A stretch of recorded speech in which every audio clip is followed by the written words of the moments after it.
सबका साथ सबका विकास और इस बार दिल्ली में बदलाव चाहिए, भाजपा सरकार चाहिए, इस नारे के साथ भारतीय जनता पार्टी दिल्ली में चुनाव लड़ रही है। और इस वक्त मेरे साथ मौजूद है सीमापुरी विधानसभा से रिंकू दीदी। रिंकू जी, सबसे पहले आपका बहुत बहुत स्वागत है चैनल में। और अपने शीर्ष नेतृत्व को क्या कहना चाहेंगे जिन्होंने आपको टिकट दिया?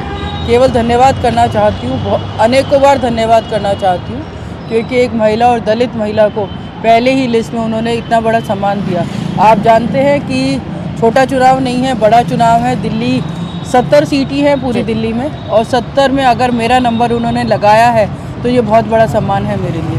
मैं धन्यवाद करना चाहती हूँ पूरी जेपी नड्डा जी को, अमित शाह जी को, मोदी जी को, वीरेंद्र सचदेवा जी को, हमारे सांसद मनोज तिवारी जी को, सबको। रिंकू मैम, ये बताइए कि आपके ऊपर जनता भरोसा क्यों करे, आखिर आपको वोट क्यों दे? क्या लगता है कि आप पार्टी के जो भरोसे उस पर खरा उतरेंगी? जनता के बीच में किन वादों को लेकर पहुंच रही हैं? देखिए, आप शायद जानती नहीं है, मैं एक राजनीतिक परिवार से आती हूँ।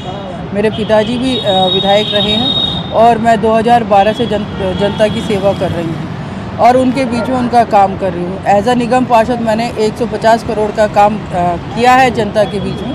हम लोगों ने 5 करोड़ के रोड्स बनवाए, हम लोगों ने 5 नए स्कूल बनाए, जो कि लगभग कोई 4.5 करोड़ का है, कोई 5 करोड़ का है, कोई 6 करोड़ का है। हम लोगों ने विकास बोर्ड से लाके लोगों के नाले ढक के उन पे फुटपाथ बनवाए, हम लोगों ने जिम लगवाए, हम लोगों ने पार्क बनवाए, हम लोगों ने लाइटें लगवाई। एक बहुत भव्य 8 करोड़ का कम्युनिटी सेंटर हम लोगों ने बनाया तांगा स्टैंड पे।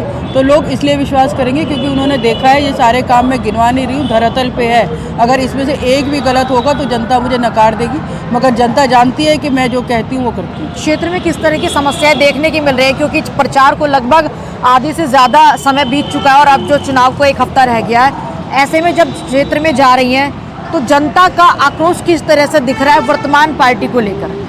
देखिए, आक्रोश तो है वर्तमान पार्टी को लेके, क्योंकि उनको वो अपने आप को ठगा हुआ महसूस कर रहे हैं। उनको वादे तो बहुत बड़े बड़े करे थे उन्होंने आम आदमी बन के, वो बेचारे चक्कर में आ गए, शरीफ लोग हैं, उनके चक्कर में आ गए कि भाई आम आदमी हैं। मगर जब अब वो देख रहे हैं कि उन्होंने 50 करोड़ का अपना शीश महल बना लिया, एक पर्दा उनका 1-1 करोड़ रुपए का है, तो वो अपने आप को बहुत मतलब ठगा हुआ महसूस कर रहे हैं। ये समझ रहे कि क्यों इतना छलावा उन्होंने किया, जब अपना ही शीश महल बनाना था, जो कहना था, जो करना था वो नहीं किया। उन्होंने कहा था बंगला नहीं लूँगा, गाड़ी नहीं लूँगा, सब कुछ चीज़ ले रहे हैं। मूलभूत अगर कमियों की बात करें तो क्षेत्र में क्या आपको नज़र आ रही है? इस क्षेत्र में तो सारी मूलभूत सुविधा है ही नहीं।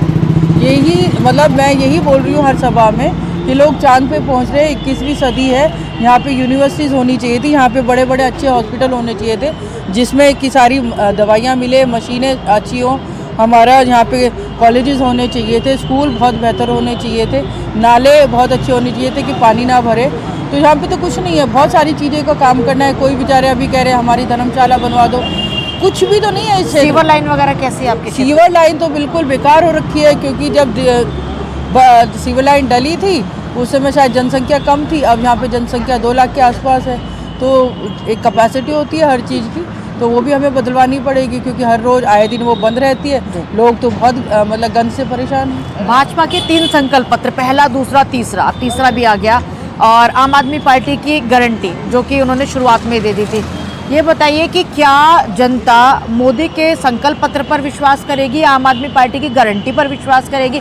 क्योंकि सभी पार्टियां कहीं ना कहीं दे मुफ्त में ही रही हैं, कांग्रेस ने भी मुफ्त के बड़े बड़े ऐलान कर दिए, तो आखिर जनता भरोसा किस पर करे?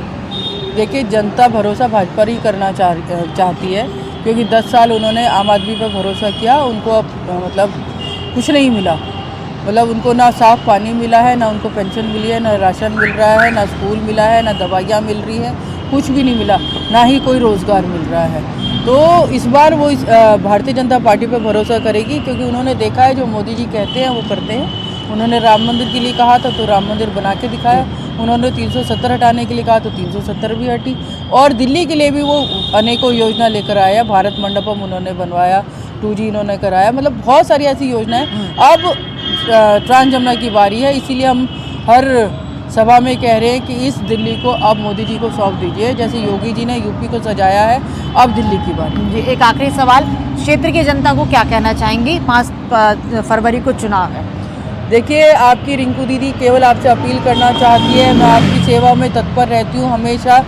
आने वाली 5 तारीख को कमल के निशान पे वोट देके के अपनी बहन अपनी बेटी को विजयी बनाएं और अपनी सेवा करने का मुझे मौका दें। बहुत बहुत धन्यवाद। धन्यवाद बातचीत करने के लिए। तो ये थी रिंकू दीदी, मतलब कुमारी रिंकू, जिन्होंने कहा कि 5 फरवरी को कमल के बटन पर मोहर लगा के, यानी कमल का बटन दबाकर उन्हें विजयी बनाए। और साथ ही उन्होंने कहा है कि इस बार दिल्ली की जनता चाहती है कि विकास हो और दिल्ली में बदलाव हो, और कहीं ना कहीं भारतीय जनता पार्टी को दिल्ली में लाना चाह रही है।